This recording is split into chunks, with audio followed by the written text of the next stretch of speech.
Jadi pada hari ini kami Rumah Ngaji Negeri Perak nak juga mengambil bahagian menyemarakkan sambutan Hari Wanita dengan mengadakan satu kita program di mana kita jemput dua wanita yang saya rasa berjaya dalam bidang masing-masing dan juga merupakan wanita ni ibu, isteri dan juga anak Jadi tugas wanita sangatlah hebat. Jadi memang kita patut kita beri tajuk wanita tu wira bangsa Jadi sekarang saya sangat-sangatlah rasa bersyukur dengan kehadiran Dr. Afifah, dengan kehadiran Datuk Noni untuk bersama menceritakan pengalaman mereka, apa saja ilmu yang ada pada mereka yang merupakan wanita yang telah boleh menjadi contoh kepada wanita-wanita kita untuk bangun dengan semangat wajar untuk membina negara, bangsa, agama dan juga anak-anak kita. Jadi saya bersyukur juga pada petang ini ada nampak sepupu saya Hajah Umi Kasum daripada Lumut bersama dengan Hajah Faridah juga turut bersama walaupun dia baru je keluar rumah sakit tapi nampak begitu bersemangat. Jadi terima kasih semua atas kawan-kawan yang telah menyediakan ruang ini untuk kita semua dan sama-samalah kita mendengar dua wira bangsa kita, dua wanita yang berjaya dalam bidang mereka yang ceburi Semoga kejayaan mereka ini menjadi kebanggaan kepada wanita kita dan menjadi contoh kejayaan wanita dunia dan akhirat. Jadi saya sekali lagi bersyukur kepada Allah kerana dapat bersama-sama dengan dua tokoh wanita ini dan juga rakan-rakan yang sama berada dalam program kita petang ini. Itu saja Tun. Sekian. Terima kasih. Okey, terima kasih Datin Nur Mahanu. Saya rasa bersyukur petang ni walaupun kita rancang tak sampai 24 jam program kita, alhamdulillah rampainya peserta, dah 40 lebih peserta yang ada ni. Okey, terlebih dahulu sebelum saya teruskan program ni, kita petang ni ada dua penceramah atau panel yang akan yang seperti Datin cakap tadi, yang telah berjaya dalam bidang mereka masing-masing, iaitu saya perkenal yang pertama adalah Datuk Noni Ashirin Datuk binti Datuk Muhammad Razi, Chairman kepada Global Turbine Asia Sedia Berhad, juga bisnes seorang wanita yang berjaya dalam usaha sebagai usahawan bisnes aero angkasa. Dulu kan kita dengar bila jadi pilot je, kita dah sangat bangga bila dengar wanita di pilot. Ini bukan setakat jadi pilot, dia meniaga barang kapal terbang lagi. sungguh membanggakan. Tahniah, kan kita pun tak sangka kan ada wanita yang begitu hebat boleh menyaingi kaum Adam, kaum Hawa yang menyaingi kaum Adam. Okey, yang dia Datuk Noni adalah graduate undang-undang. Lawyer pergi tukar ke jadi usahawan. Okey, tahniah doktor. Sebelum saya panggil doktor, saya perkenalkan kita seorang lagi tetamu kita petang ni, Dr. Ustazah Atifah. Dr. Ustazah Atifah ni adalah penasihat syariah dan juga pembangun. Dia adalah di bawah yayasan My Fund Action, iaitu untuk beliau punya NGO lah, NGO beliau. Kebanyakan dia menjaga NGO beliau ni. Okey, selepas ni baru kita dengar Dr. Atifah memberi dia punya kata-kata semangat di bidang keagamaan. Dia lebih kepada keagamaan. Sebelum tu kita dengar dulu apa yang akan diperkatakan oleh Datuk Noni apakah yang akan dikongsikannya. Saya mohon Datuk Noni kongsikan pengalaman dan rahsia kejayaan Datuk dalam bidang perniagaan sehingga dapat dilantik menjadi chairman dalam Syarikat Aero Angkasa ini. Sangat membanggakan. Saya persilakan dengan Alhamdulillah. penuh hormatnya. Assalamualaikum semua. Yang saya sayangi dan hormati Kak Tun, ya, moderator pada petang ni, dan sememangnya lah penasihat rumah mengaji, ibu yang tercinta Datin Nurmah. Saya ni menyahut cabaran sebagai wanita yang boleh, apa orang kata, bila diseru tu datang. So Datin Nurmah minta saya because saya faham ya program ni baru semalam yang diadakan. Jadi itulah, terima kasih di atas jemputan, dan rata-rata saya nampak di sini ya, ada saudara mara saya, ada yang rakan seperjuangan saya di Perak, ada juga yang dari Kuala Lumpur, J Ishak, salah seorang tokoh wanita juga ya di Kuala Lumpur, ada datang menyertai pada hari ini. Jadi memang saya amat apa orang kata, berbesar hati ya di atas pelawaan. Dan juga of course the one and only young man here, my brother Dr. Siva. I'm glad that you are able to join us today. Jadi kembali kepada program kita pada hari ini, di mana kita ni nak menyambut lah ya, kita nak menyemarakkan apa tu, kita punya celebration ya, Hari Wanita. Jadi wanita ni kita memang tahulah sebagai menjadi contoh, menjadi apa, tonggak negara, tonggak keluarga, segala macam wanita. Jadi bila Kak Tun kata macam mana boleh berjaya tu dari jadi seorang peguam, masuk ke bidang aero angkasa, itu bukanlah salah satu apa orang kata handicap ataupun kelemahan. Bila kita ada kemahuan, insya-Allah ya, dan juga doa dan restu ibu bapa, kita akan berjaya. Terutamanya doa dari ibu dan restu daripada ibu kita. Itu yang mak banyak pesan. Jadi kalau kita tengok pun dari segi tokoh ya, tokoh Islam, wanita Islam yang hebat-hebat. Kalau boleh ya Kak Tun, saya bacakan sikit kat sini. Ialah apa itu, isteri Nabi Muhammad sendiri ya, sallallahu alaihi wasallam, Khadijah. Dia tu seorang tokoh penting sebagai individu ya, sebelum dia bernikah dengan Rasulullah sallallahu alaihi wasallam, sebagai pedagang yang berjaya dan juga bangsawan di Mekah. Jadi dari dulu lagi Islam ni bukannya menidakkan kaum wanita, malah dia mengangkat kaum wanita, dan orang wanita yang berniaga ni pun is welcome. They were welcome, and we hope that dengan adanya apa tu, perkongsian ya pada petang ini, menyemarakkan lagi para usahawan di kalangan kita, kerana perjuangan kita ini bukan setakat di dunia, malah di akhirat ya. Kita mengadakan perniagaan dengan menyediakan pekerjaan, itulah juga pahala di mana kita membahagikan rezeki Allah yang kita dapat kepada orang lain. Itu je saya yang selalu saya banyak berpegang. It's not about just the profits of the company atas dasar keuntungan, tapi atas dasar kita menyediakan pekerjaan, Allah yang bagi rezeki, kita bahagi-bahagikan atas Allah punya kuasa juga. Sebelum tu Kak Tun, saya tak nak berceloteh panjang mungkin dalam apa dia bidang saya ceburi ni dah lebih daripada 20 tahun. Mungkin kita boleh tengok video Kak Tun? Boleh. Ada?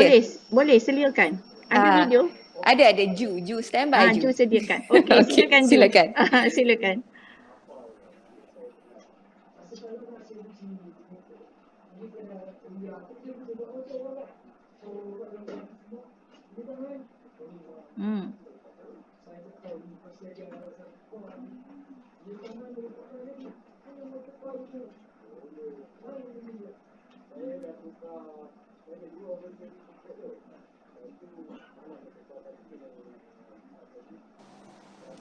Tak ada suara Ju.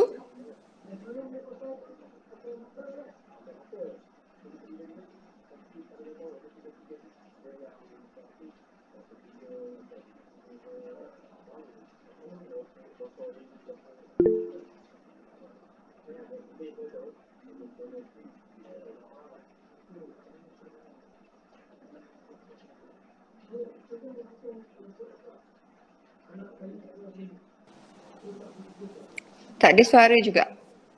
Ju kena buka speaker Ju kot. Ju buka speaker Ju.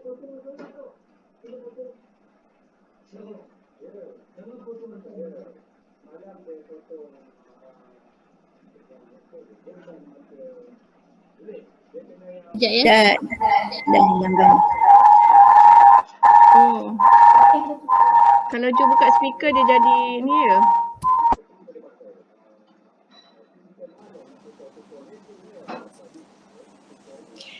Sementara menunggu Ju punya video ni, itulah saya balik kepada pengalaman saya dalam aero angkasa, dalam satu perniagaan yang memang rata-ratanya orang lelaki, kaum Adam, memang benar. Jadi macam mana nak kata ya, kalau kita tak ada berjiwa kental tu susah sikit lah. Orang lelaki ni mungkin ada the boys club macam tu. Jadi masuk dalam aero angkasa di mana kita terpaksa berdaya saing dengan orang lelaki rata-rata, dan juga saya menyediakan perkhidmatan senggaraan untuk MINDEF ya, untuk pasukan angkatan tentera kita. Jadi dari segi tu kita kena be very professional.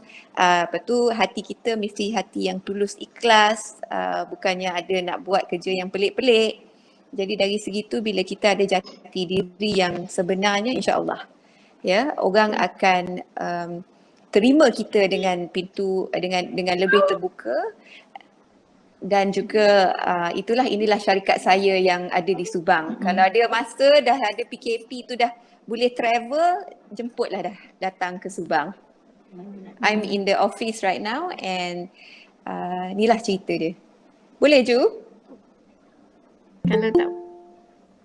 Kalau tak boleh, Datuk kena ceritakan apa yang ada dekat video tu. Begitulah solusinya. Tak boleh ya Ju? Ju kena unmute tu Ju. Unmute lah. You are not, we can't hear you Ju. Unmute. Dia kena unmute. Okay, dia try balik ya. Datuk Noni Muhammad Razzi, 49 tahun, wanita pertama negara yang cekap mengendalikan syarikat penyelenggaraan helikopter bertaraf antarabangsa. Inilah saya memberi cabaran kepada diri sendiri. Why don't you go out and again try with your experience kan, dengan pengalaman yang telah ada. Jadi teruskan perjuangan dalam bidang perniagaan. Jadi lepas tu saya buka perniagaan sendiri lah. Aero angkasa ni pada saya yang saya suka tu masa mula sebab bunyinya kuat kan.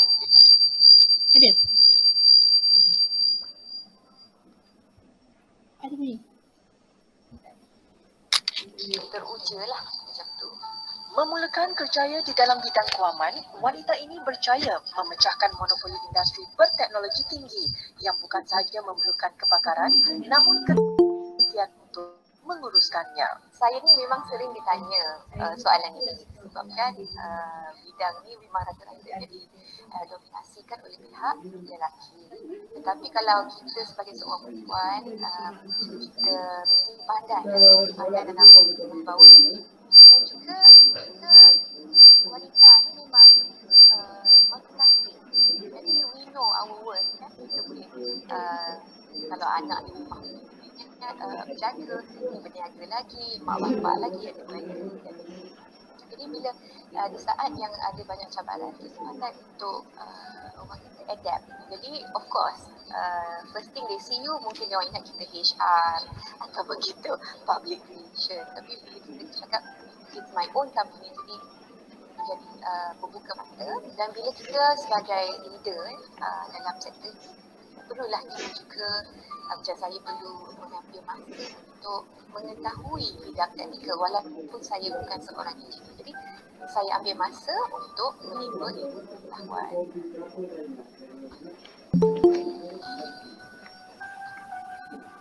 Nasihat saya lah kepada usahawan wanita ialah kita ni kan networking ada. Jadi segala persatuan, NGO, wanita ni rajin.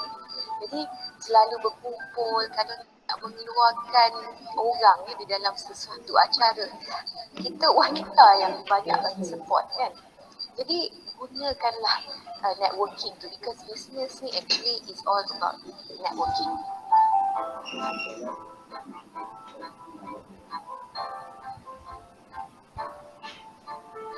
Seorang lagi Okay. Okey, puan-puan sekalian, Dr. Sivaso.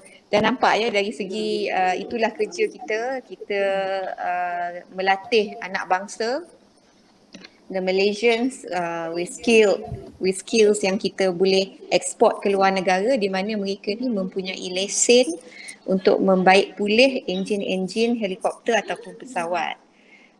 Dan juga saya nak share di sini jugalah, alhamdulillah bila kita dalam cabaran Allah bagi ya, dalam keadaan COVID.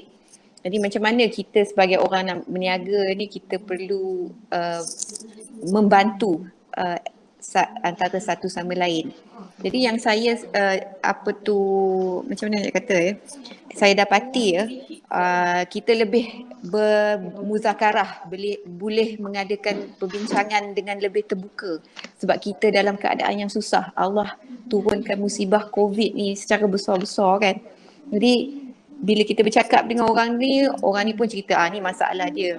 Nak keluarkan barang atas lori pun sikit punya susah. Sebab apa? Tak cukup tangan mungkin.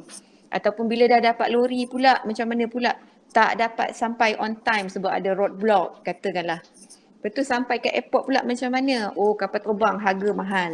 Slot tak ada. Jadi barang datang lambat.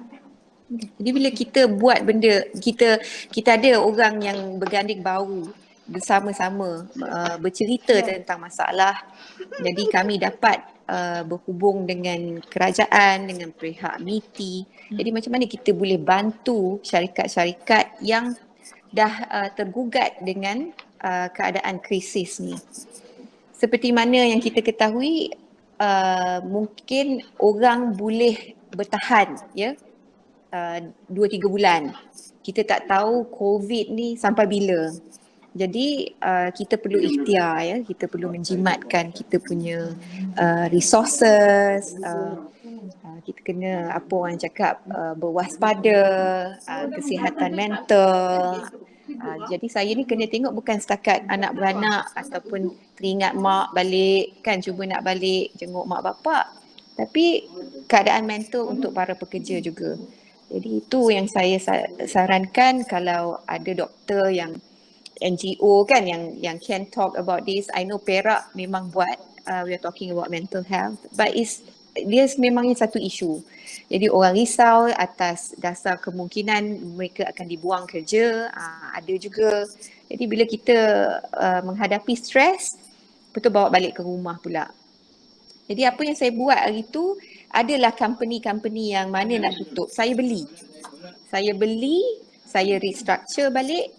Sebab saya tahu dalam keadaan after COVID, insyaAllah kita akan ekonomi kita akan pulih. Tapi kita tak boleh biarkan apa yang kita dah buat dalam bidang aero angkasa ni akan wipe out sebab COVID. Jadi saya alhamdulillah dapat beli company 1-2 dan juga apa orang cakap stabilize the company dan kita tak buang orang.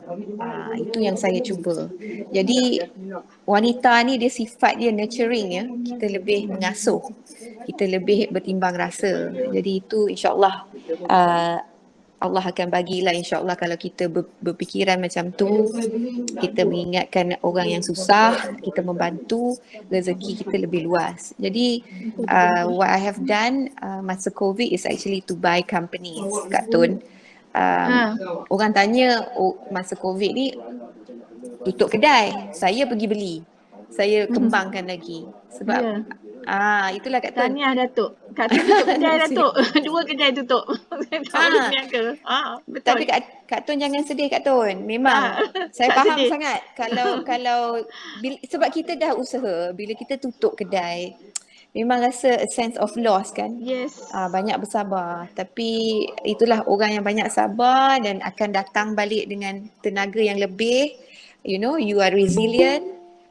You never give up. And then when the things get better, insyaAllah kita position ourselves. Yes. And then saya haraplah dari segi-segi kalau ada yang dari badan-badan kerajaan kan, kita kena prihatin dengan masalah rakyat.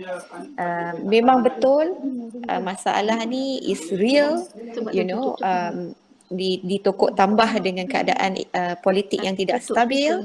Saya mempunyai masalah apabila partners ataupun orang yang akan invest dalam Malaysia keluar sebab dah tak ada stability. Itu cabaran kita Allah bagi, dan saya percaya ujian semua ni diberi atas dasar kita boleh mengatasi cabaran yang Allah bagi. Jadi saya menepati masa lah Kak Tun. Kalau apa-apa saya lebih suka berinteraksi dengan para jemaah di sini. Terima kasih Kak Tun. Terima kasih Datuk Noni. Kita tangguhkan Datuk Noni sebentar. Kita pergi ke Dr. Atifah. Kita sambungkan dengan Dr. Atifah. Dr. Atifah, seperti yang kita tahu, Datuk Noni dengan kejayaan dia sebagai usahawan, sebagai lawyer, sekarang kita sebagai pendidik, kita sambung kepada Dr. Atifah.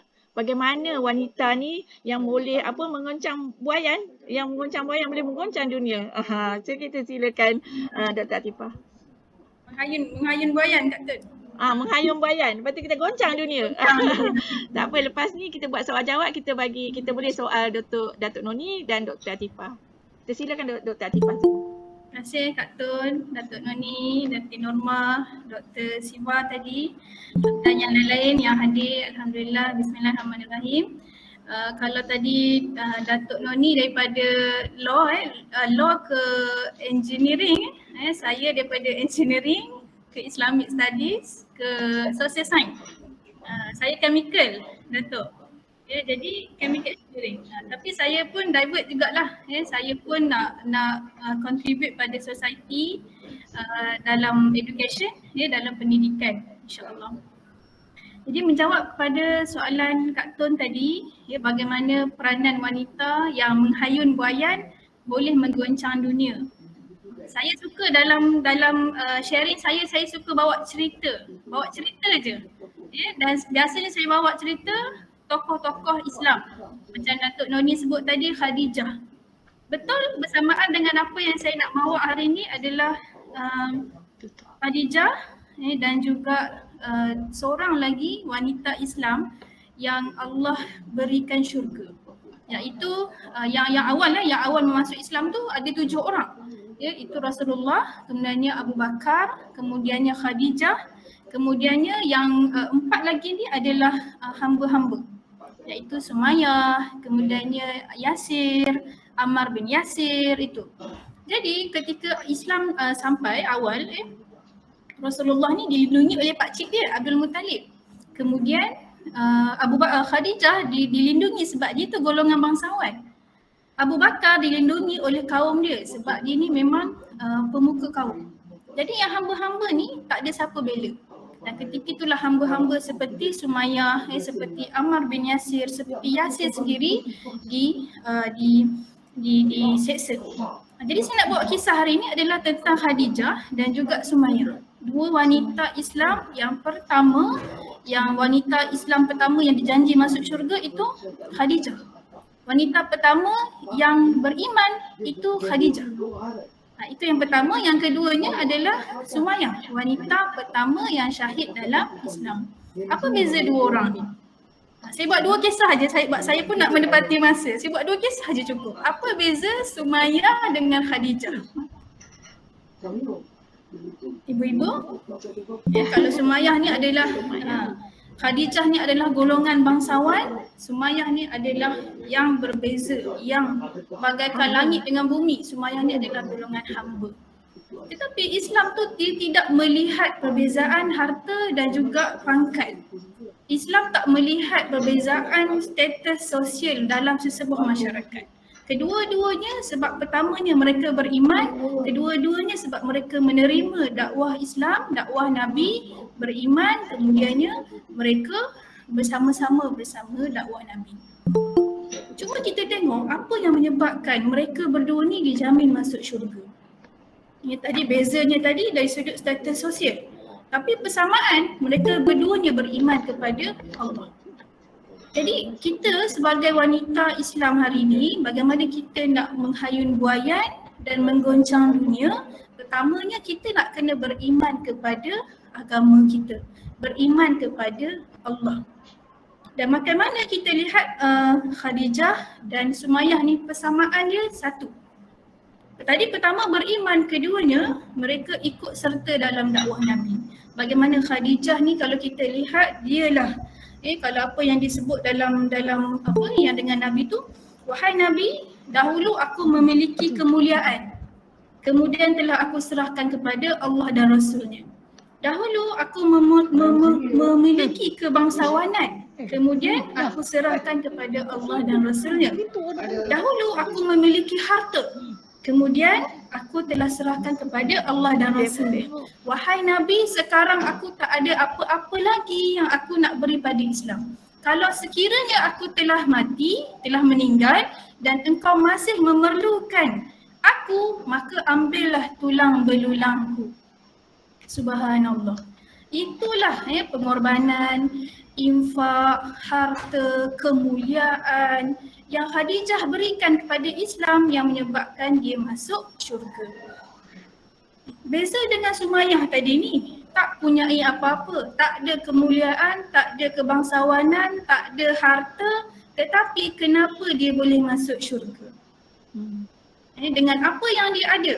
Apa yang dia ada, keimanan yang dimiliki, ketabahan, kesabaran, ketika mana diseksa, dia tak kembali ke belakang. Menghadapi susah, malah dia tak murtad. Menghadapi siksaan, malah dia tak marah pada Allah. Menghadapi ujian, malah dia tak kecewa dengan Allah. Jadi begitu juga kita para ibu sekalian, kita menghadapi COVID macam Datuk sebut tadi menghadapi COVID, kita malah beriman kepada Allah, malah yakin kepada Allah, malah makin kita tingkatkan keyakinan kita bahawa ini ujian Allah. Maka konsekuensinya apa? Yasir dibunuh. Setelah dia nak beriman kan, Yasir dibunuh. Sumayyah disuluh dan anak-anak lainnya diseksa. Tetapi sebab keyakinan kepada Allah tadi tu sehingga masuk ke syurga. Keluarga pertama masuk ke syurga. Kita lihat dua tokoh ni mempunyai persamaan yang sama. Mereka menginfakkan apa yang mereka ada. Kalau yang ini dari sudut harta, infakkan. Kalau yang ini dari sudut keyakinan, apa yang dia ada? Apa yang dia ada. Dan kepersamaan yang ketiga, tadi persamaan pertama mereka beriman, keduanya mereka menginfakkan apa yang mereka ada, yang ketiga persamaan dalam mendidik keluarga dan anak-anak. Kita lihat hari ini, tangan yang menghayun buayan tadi, tokoh-tokoh Islam hari ini sejauh mana pun mereka berprestasi. Khadijah itu prestasinya luar biasa.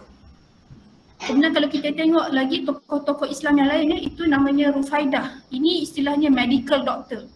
Dalam perang-perang yang Nabi involve, Rufaidah ni akan tampil, yang akan datang membantu pejuang-pejuang yang luka. Dan banyak lagi wanita-wanita yang Rufaidah ni train jadi nursing, medical assistant, jadi doktor di medan perang. Subhanallah.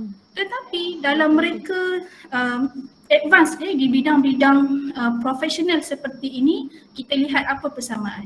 Mereka tidak meninggalkan keluarga. Tidak meninggalkan keluarga. Kalau kita tengok anak Rasulullah SAW yang diasuh oleh Khadijah ni, tu yang sangat terkenal tu kan Fatimah. Anak Nabi Fatimah. Itu subhanallah wanita yang dijamin masuk syurga juga. Bagaimana didikan Rasulullah, didikannya Khadijah. Dan anak Sumayyah ni sendiri dia didik dengan Islam. Dia didik dengan keimanan sehingga tak mudah menyerah ketika mana diseksa. Dan kita lihat dalam Islam dan lihat dalam sejarah, banyaknya orang tokoh-tokoh hebat datang daripada ibu.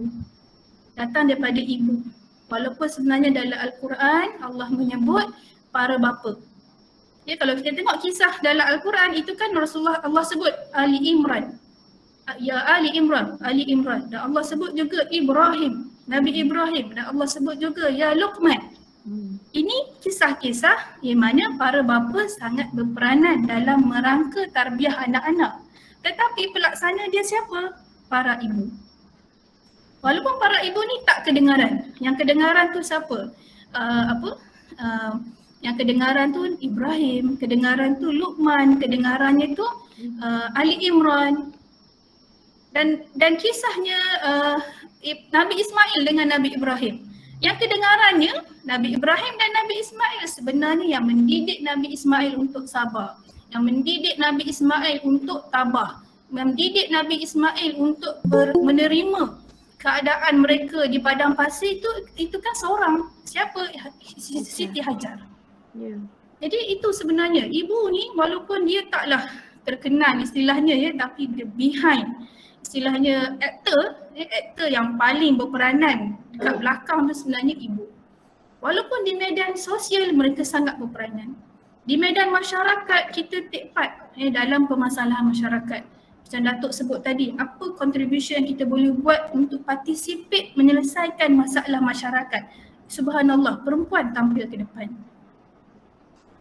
Jadi macam mana kisah tadi Rufaidah tampil menghadapi bantu pesakit-pesakit dalam medan juang. Jadi banyak contribution yang kita boleh buat dalam kisahnya Ummu Salamah, bagaimana dia bagi pendapat pada Nabi. Ya, dia bagi pendapat pada Nabi dan Nabi terima pendapat dia. Ya, ketika mana dalam perjanjian Hudaibiyah, para sahabat semua tak istilahnya ambil hati dengan Nabi. Kenapa Nabi bagi menangkan kaum kufar? Para sahabat ambil hati. Kemudian ketika mana Rasulullah perintahkan mereka untuk bercukur kan dia orang tak nak ikut. Kemudian Rasulullah masuk jumpa Ummu Salamah, tanya macam mana ni. Ummu Salamah kata apa, tak apa, Rasulullah buat je, berkorban cukurlah. Bila nampak macam tu para sahabat pun buat. Jadi Nabi mengambil pendapat wanita, involvekan mereka dalam meeting, dalam memberi idea, menunjukkan bahawa Islam ni tidak pernah merendahkan perempuan, tidak pernah merendahkan peranan perempuan. Dari sudut pemikiran, dari sudut kepakaran, dari sudut idea, dari sudut tenaga. Subhanallah. Ya. Jadi saya pun tak nak mengambil masa yang panjang, kita nak bersembang lebih lagi. Tapi itu peranan dan kemuliaan. Bagaimana wanita boleh mulia? Saya ulang lagi, pertama kita nak kena beriman kepada Allah. Kita dahulu, para ibu dahulu kena membetulkan jalan supaya boleh membetulkan jalan anaknya. Ya, bila mana kita lurus, bila mana kita banyak beribadah, kita banyak berzikir, kita banyak berbuat untuk umat, insya-Allah sebenarnya anak kita akan ikut sama. Anak kita akan turut sama tengok mak dia banyak buat untuk masyarakat, mak dia banyak bantu masyarakat, mak dia banyak involve dengan majlis-majlis ilmu. Secara dalam diam sebenarnya Allah akan bantu kita. Kadang-kadang kita tengok kan mak kita rusing, kadang anak kita rusing macam mana nak tarbiyah anak ni. Anak main game 24 jam, kita pun rusing tengok. Ya betul? Ya betul, kita pun rusing ya. Selain doa, kita nak kena berbuat sesuatu. Ya doa ni betul. Ya, zikir tu betul, tetapi kita kena tambah lagi. Macam mana Rasulullah dan para sahabat, mereka bukan sekadar berdoa, bukan sekadar berzikir, tetapi mereka menambah perbuatan, menambah amal di medan sosial, di medan dakwah. Sehingga itu menyebabkan anak-anak ni dia mudah lurus. Bila mana kita participate dalam dakwah Islam, bila kita participate dengan hal-hal keimanan. Ya, jadi kita jangan kadang mak takut nak contribute ke, nak sibuk dengan Islam ke, dengan sosial kan, takut anak tertinggal.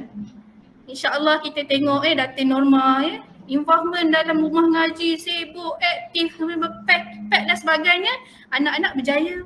Jadi kita ibu-ibu yang hadir hari ni pun, cuba kita tengok. Kalau kita memberi masa untuk Allah, menginfakkan masa untuk Allah, Allah akan gantikan masa kita memberi keberkatan kepada keluarga kita. Memberi keberkatan kepada keluarga kita. Jadi jangan kita kedekut masa dengan Allah, Allah akan gantikan balik dalam bentuk keberkatan, dalam bentuk kemudahan, dalam bentuk kelapangan, dalam bentuk kebahagiaan. Saya akhiri dengan satu hadis, Rasulullah mengajarkan kepada Ibnu Abbas, ihfazillah yahfazka. Jagalah Allah, Allah akan jaga kamu. Kalau kita jaga Allah, Allah akan jaga anak-anak kita, jaga keturunan kita. Yang kita rasa susah nak baiki, nak didik kan, main game je, insya-Allah. Kita buat urusan Allah, Allah akan bantu urusan keagamaan, tarbiyah anak-anak kita. Ya, jadi wallahu alam Kak Tun, saya rasa itu sharing sikit tentang dua kisahnya Khadijah dan Sumayyah, insya-Allah. Terima kasih Dr. Atifah. Rasa tak puas pula. Rasa sekejap sangat. Tak apa, masa mencemburui kita. InsyaAllah kita akan bersama lagi bersama dengan Dr. Atifah. Kami daripada Rumah Ngaji memang sentiasa bersama Dr. Atifah. Tiap-tiap minggu ada ceramah dia bersama kami. Tapi hari ni Kak Tun sendiri belum pernah dengar lagi yang nama Ruhaidah ni tadi, Doktor. Di doktor. Rufaidah. Oh, okey, Ruhaidah. Rufaidah. Okey. Okay. Belum benar-benar dengar lagi. Baru kita dengar je. Sekarang kan hari ni kita bertuah, kita dapat dua tokoh wanita. Yang satu daripada lawyer jadi usahawan, yang daripada engineering jadi pendakwah. Dan kita ada Datin Norma, seorang ibu yang berjaya mendidik anak-anaknya menjadi segala yang orang kata yang nampaknya berjaya lah. Kita tengok, kita ambil lah iktibar, ambil contoh kan. Okey. Untuk meneruskan perbincangan kita, saya persilakan siapa ada nak bertanya kepada Datuk Noni atau kepada Dr. Atifah, dipersilakan. Boleh.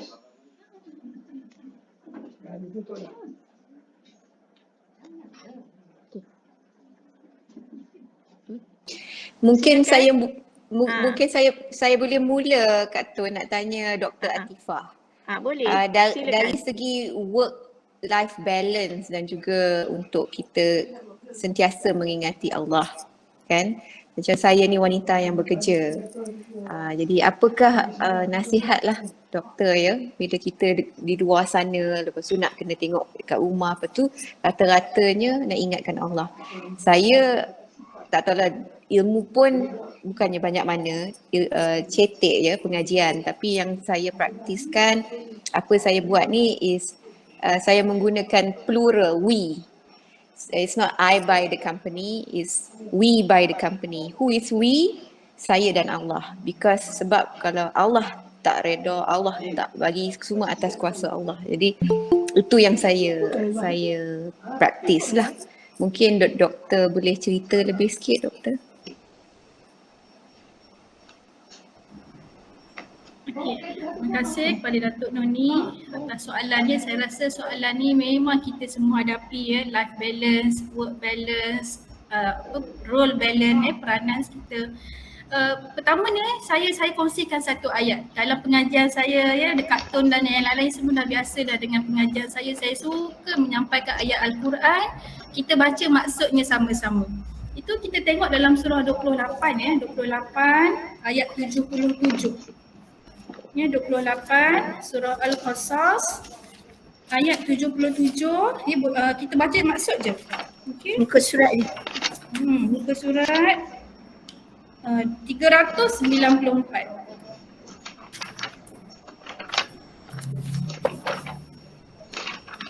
Okey, muka surat 394.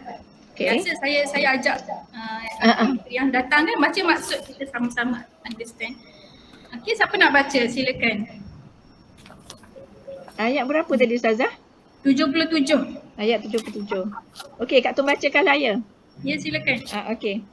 Ayat 77 bermaksud, dan carilah pahala negeri akhirat dengan apa yang telah dianugerahkan Allah kepadamu, tetapi janganlah kamu lupakan bahagianmu di dunia dan berbuat baiklah kepada orang lain sebagaimana Allah telah berbuat baik kepada kamu, dan janganlah kamu berbuat kerosakan di bumi, sesungguhnya Allah tidak menyukai orang-orang yang membuat kerosakan. Sadaqallah. Jadi kalau kita tengok dalam ayat ni, perintah Allah yang pertama adalah wabtaghi fima atakallahu daral akhirah. Itu perintah Allah yang pertama dan utama. Jadi kita sebagai ibu bila telefon anak, ya, kita kena tanya dia dulu, dah solat ke belum, dah mengaji ke belum, ya, dah zikir ke belum istilahnya. Carilah pahala negeri akhirat dengan apa yang Allah anugerahkan kepadamu. Ini perintah Allah yang pertama. Dan kemudian apa Allah pesan? Jangan lupa bahagianmu di dunia. Jadi Allah pesan jangan kita dah zikir, solat, duduk atas sejadah, tiba-tiba assignment tak buat, tiba-tiba belajar fail sesaja. Tiba-tiba belajar kan tak dapat. Allah kata apa? Jangan kita lupa bahagianmu di dunia. Jadi sebenarnya Allah perintahkan kita untuk excellent dalam dua-dua. Excellent dalam akhirat, mencari akhirat dan jangan lupakan dunia. Maksudnya kita ni dunia jangan kefakiran. Bagus solatnya, bagus tahajudnya tapi kelas tak datang, assignment tak hantar, result teruk. Tak sepatutnya macam tu. Cuba macam mana bila Allah perintahkan kita untuk buat dua-dua. Ayat yang lain yang Allah sebut, la yukallifullahu nafsan illa wus'aha. Bila Allah perintahkan kita satu perintah, bermaksud Allah tentu menyebut, Allah tentu yakin, Allah tentu apa yang Allah suruh tu la yukallifullah. Tentu kita ni Allah tidak membebani dengan sesuatu yang kita mampu buat, seorang manusia buat. Pasti kita mampu buat, betul Datin? La yukallifullahu nafsan illa wus'aha. Maksudnya kalau Allah dah suruh kita buat dua-dua, Allah suruh balancekan dua-dua, pasti Allah tahu kita boleh buat sesuai dengan penciptaan kita sebagai ahsanul khaliqin. Maksudnya sebaik-baik ciptaan. Dan bagaimana kita tengok ayat tadi tu, Allah kata jangan lupa dunia. Bila kita telefon anak kan kata buat kerja sekolah ke belum? Assignment dah buat belum? Projek dah hantar belum? Jangan lupa solat, jangan lupa ngaji. Kita kan terbalik. Ya, Allah perintahkan tu sebaliknya. Cuma kita perintahkan pada anak kan sebaliknya. Jangan lupa ngaji kan. Sebenarnya suruh anak mengaji dulu. Ya, tapi jangan lupa kena hantar assignment. Jangan lupa result kena bagus. Result kena full flag. Jadi Allah memang perintahkan kita untuk menjadi mukmin profesional. Menjadi engineer yang beriman. Menjadi lawyer yang beriman. Menjadi doktor yang beriman. Menjadi lecturer yang beriman. Menjadi suri rumah yang beriman.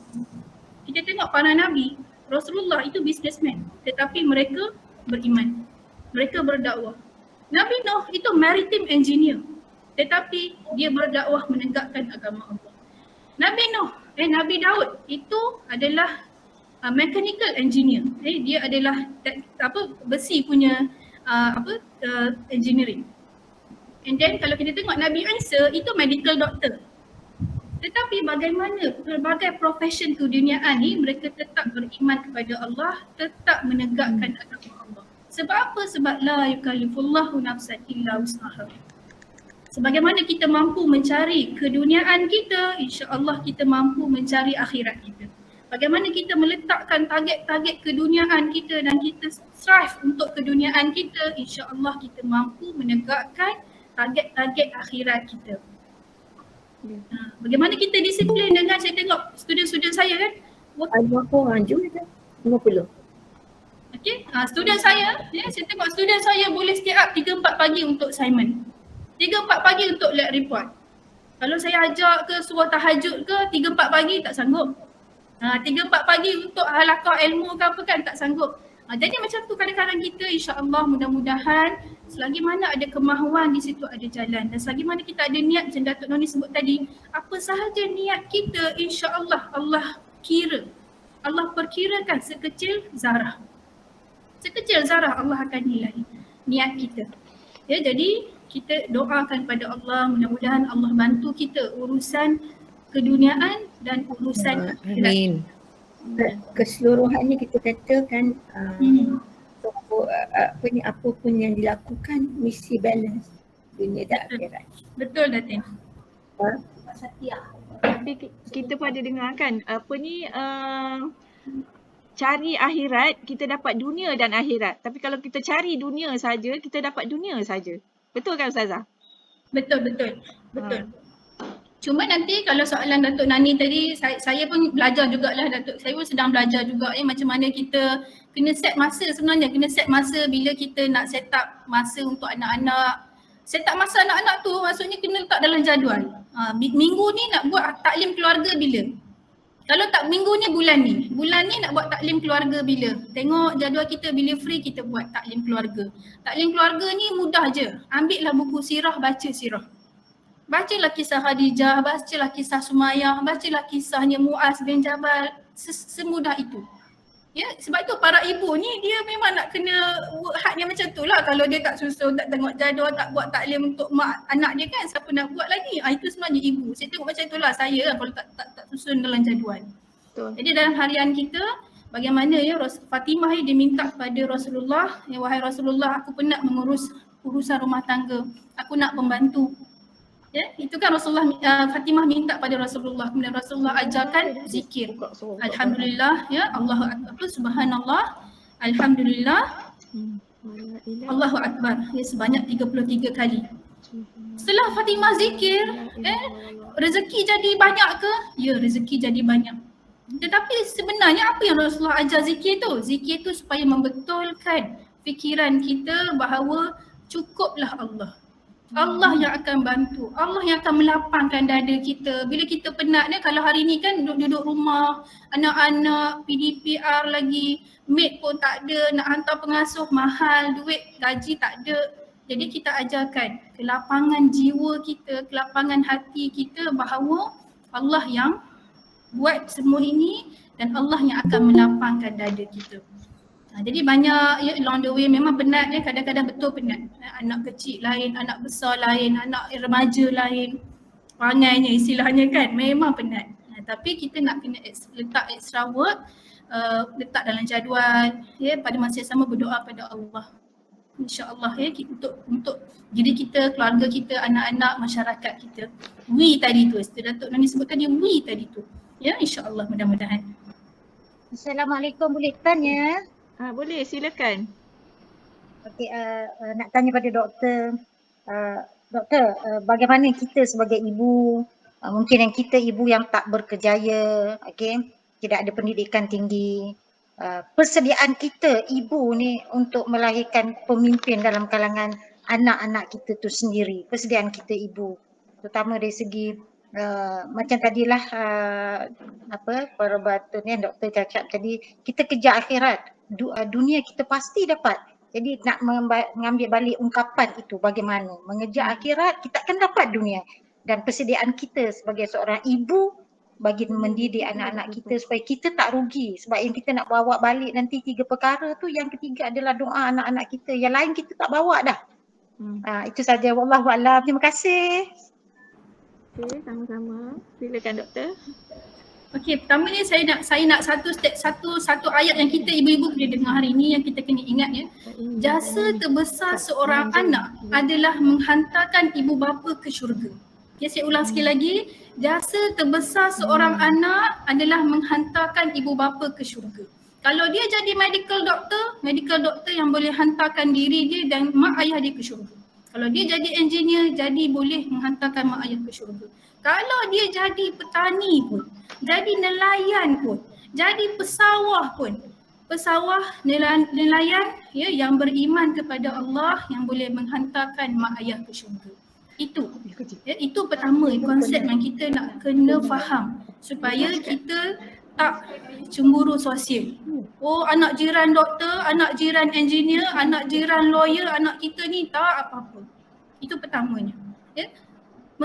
Jasa seorang anak tu bukan dengan jadi engineer, jadi doktor, jadi lawyer, kemudiannya itu kebanggaan. Tak. Ya, kebanggaan seorang mak ayah tu adalah ada anak-anak yang hantarkan ke syurga. Jadi pertamanya betul, ya, kita nak kena latih mereka, nak kena didik mereka menjadi orang yang beriman. Betul. Tetapi ungkapan menyiapkan untuk akhirat, dunia pasti akan tercapai tu, dia bukan satu ungkapan yang magic. Satu ungkapan yang magic. Minum air ni dapat 5A UPSR. Minum air ni dapat 9A PMR.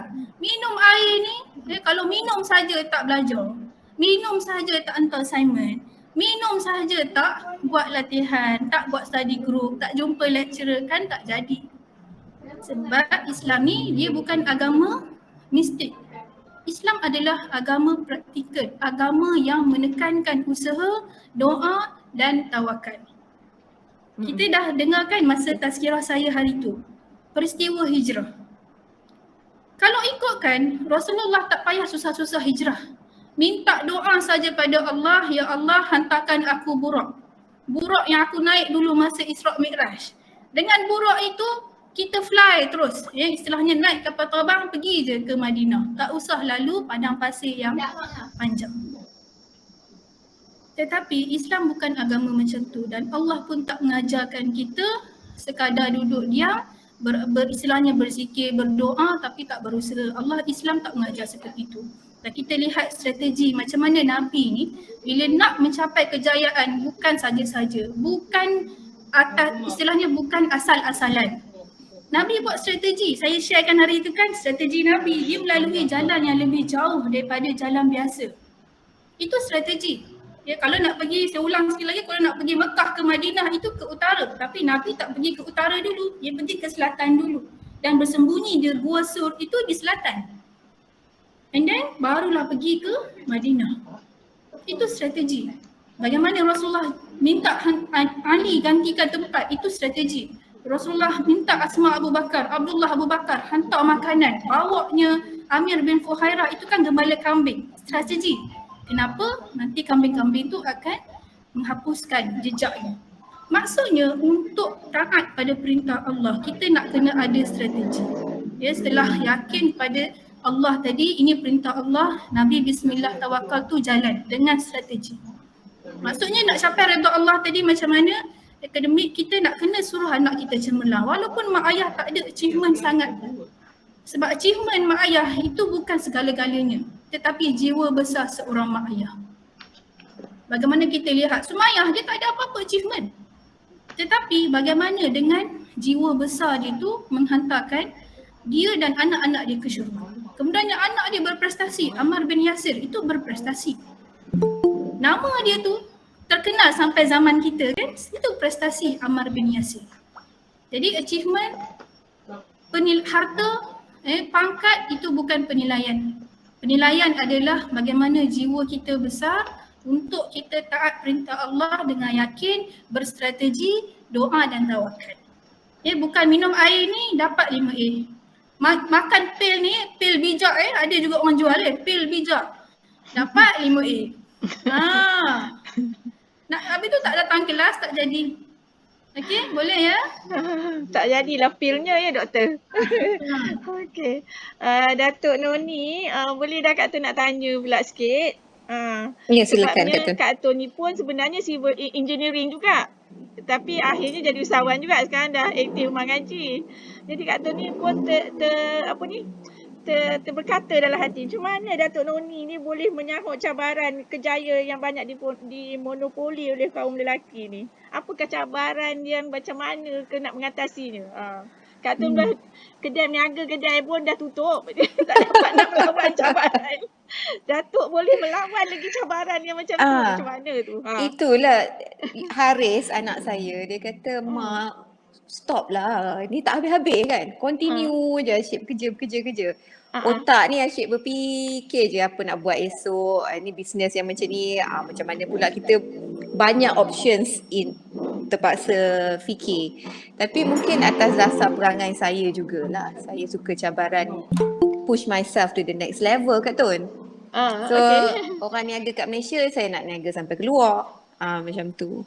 Tapi itulah dalam mencari rezeki yang halal kan, apa salahnya kalau kita masih mempunyai tenaga. Lepas tu orang selalu kata, you still got energy ya Datuk. They thought I would just relax, pencen. Sebenarnya memang ingat nak pencen, yang naik basikal merata, mak bapak saya semua marah. Saya asyik berlari sana berlari sini. Tapi buat pula lepas suami meninggal setahun lalu, rezeki Allah bagi. The Swiss came to me and said, Datuk, saya nak jual, only want to sell to you. I said, why? Because you're proven. Kat atas dasar kita tahu macam mana nak mengendalikan benda servis ni, dan juga kita ada track record. So dia tak nak jual kat orang lain, dia kata can we speak to you first. Jadi dapatlah benda tu, beli perniagaan daripada pihak Swiss, the Swiss people, is a Swiss company. Kemudian bila saya tengok pula cabaran tu Allah bagi, senang. Allah dah letak macam tu kan. Lepas tu datang pula another company, kata we are in trouble, can we work with you? Jadi itulah susahlah, saya pun nak kata bukan atas dasar saya ni seorang-seorang terlebih pandai ke, Allah susun juga kan. Dia bagi. Nampak. Jadi kita ikhtiar. Itu. Allah pilih. Amin. Kalau tak dia terpilih pun kan kita tak boleh buat. Apa kita buat pun macam lah kena COVID ni juga. Kan? Memang Allah dah pilih dia kena dan dia meninggal. Dan dia insya-Allah dapat syahid kan? Macam itulah. Maknanya Betul. sekarang Datuk memang terpilih lah. Jadi itulah mungkin itu yang kita ni memainkan peranan di dalam dunia ni kan, setiap orang. Bila saya tengok mak saya macam mana, adik-beradik saya macam mana. Kadang-kadang kata, kenapa dia orang ni berkobar-kobar kan nak jadi ahli politik kan. So saya kata takkan semua dalam keluarga nak jadi ahli politik. Jadi masing-masing Allah dah jadikan dia punya generals in your purpose in dunia so that you can be akhirat tu, kita kerja untuk akhirat dapat dunia sekali kan. Jadi saya percaya di atas dasar dunia bahagia, akhirat syurga.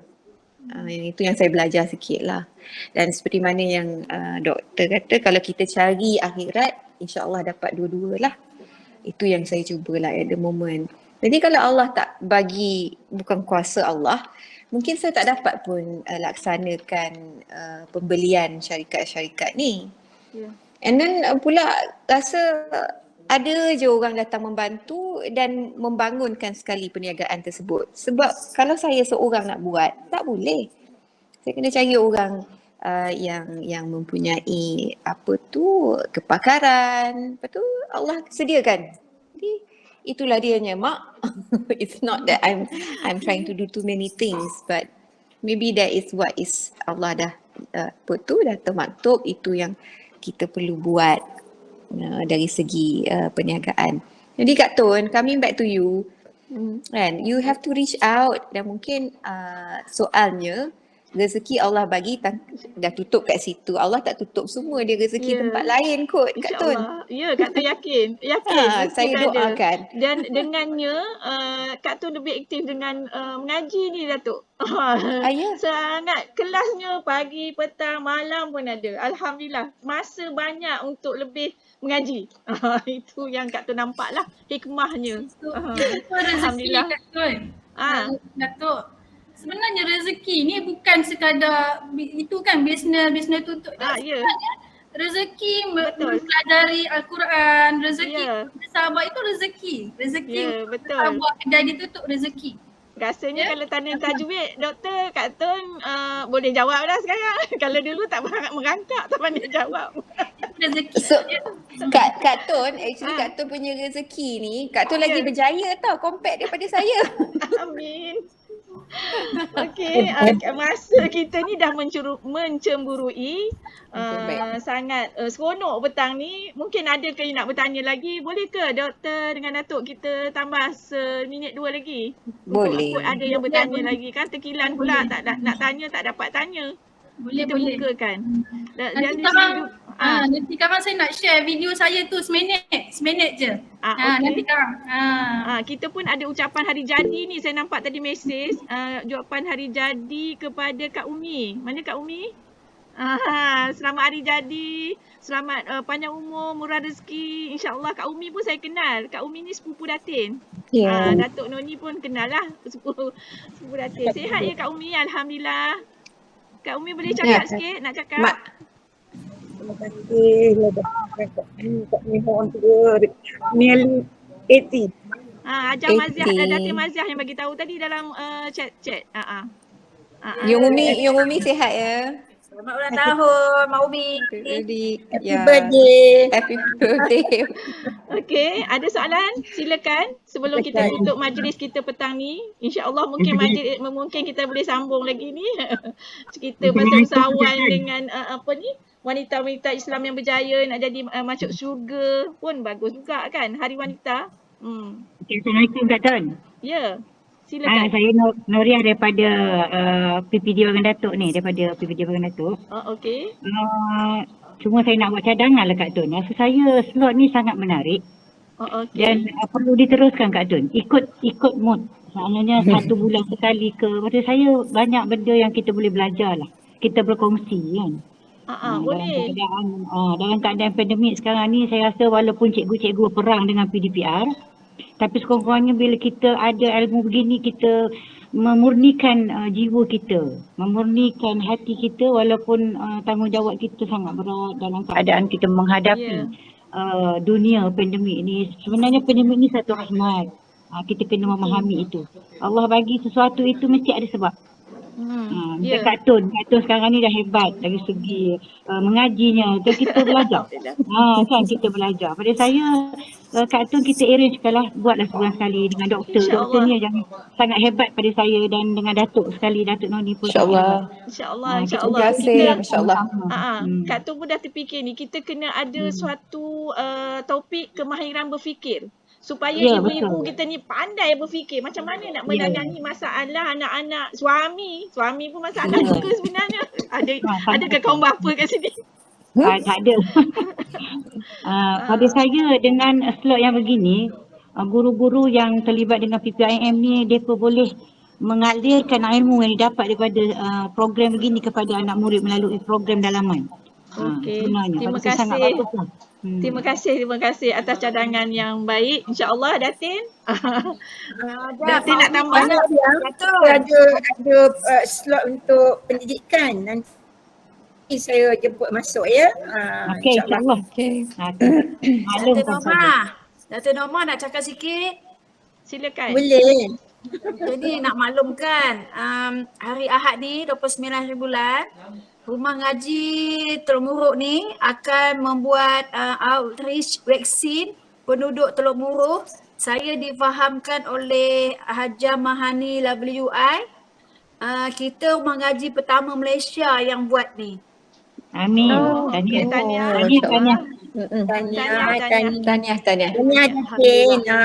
Dapatlah markah saya tinggi. Perak buat pertama kali. Dah bertanding Cirawah dapat naik juara. Tak, saya ingatkan saya yang Perak nombor 1. Lepas tu bila saya dimaklumkan, dia kata bukan Perak nombor 1 ni, nombor Malaysia yang pertama dia cakap. Yang buat Tahniah pada rumah ngaji yang lain. Semoga rumah ngaji yang lain dapat mengikut jejak rumah ngaji Teluk Muruk, insya-Allah. InsyaAllah. Ada lagi tak sebelum kita tutup, kita akhiri? Kita dah lebih 10 minit dah lebih masa. Sejam ni dah cukup. Saya nak seminit Kak Tun. Okey. Video doktor. Okey, silakan. Saya nak tunjuk video sikit. Boleh. Silakan. Ini saya hari tu Datin kata kena buat projek. Jadi saya pun nak cerita projek yang kita buat supaya kita nak mengajak yang lain-lain pun supaya kita bukan sekadar mengaji tapi mengaji kita tu mengubah umat. Itu mengubah membantu pada umat. Saya nampak tak skrin saya ni? Nampak ya? Ini projek saya dengan sahabat saya di Mesir, di Universiti Al-Azhar. Projek di Palestin.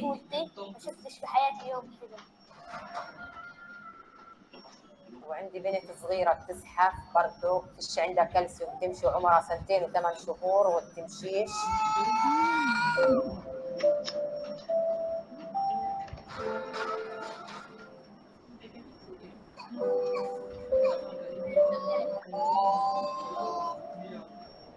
أنا بجيب من محمد ضيف الله وعمري 37 سنة. أنا وبنكونش علينا عالدار ولا شيء هيك. على دار الزينجو غرفة واحدة 11 نفر بيناموا بغرفة واحدة وكلها زينجو.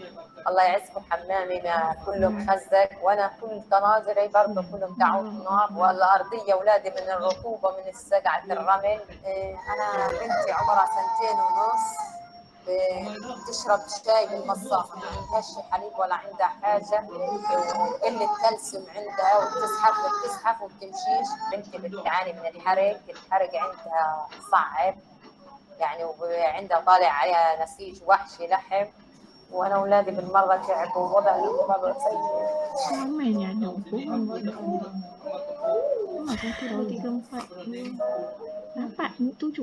أنا عندي غضروف انطلاق في العمود الفقري، لا بقدرش أتحرك يعني بشكل غير طبيعي، دائما نايم ومعيش أسوي عملية وقاعد عن الشغل ووضعي لا يصير شوي.